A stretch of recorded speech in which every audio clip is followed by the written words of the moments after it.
The ostrich, scientifically known as Struthiocamelus, holds the title of the largest living bird in the world. Native to Africa, these flightless birds are renowned for their impressive size, reaching heights of up to 9 feet or 2.7 meters and weighing between 220 to 350 pounds or 100 to 160 kilograms. Their long, powerful legs allow them to run at speeds of up to 45 miles per hour or 70 kilometers per hour, making them the fastest running bird. Ostriches have a distinctive appearance characterized by their long necks, large eyes, and feathers that vary in color depending on the sex of the bird. Males typically have black feathers with white wing tips, while females have brownish feathers that help them blend into their surroundings, providing camouflage from predators. Social creatures, ostriches often live in groups called flocks, which can consist of up to 50 birds.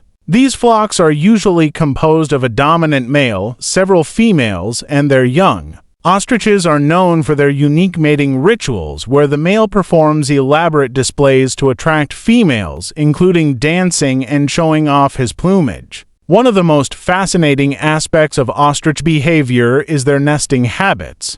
Females lay their eggs in a communal nest, which can hold up to 60 eggs. The eggs are the largest of any bird species, measuring about 6 inches in length and weighing around 3 pounds. Both males and females take turns incubating the eggs, ensuring their survival. Despite their size and speed, ostriches are not without threats. Predators such as lions, hyenas, and leopards pose risks to both adults and their young. However, ostriches have a defense mechanism. When threatened, they can either run away or use their powerful legs to deliver strong kicks. Ostriches are also economically significant as their feathers, skin, and meat are valuable in various industries. Their unique characteristics and adaptations make them a fascinating subject of study in the avian world, showcasing the diversity and wonder of nature.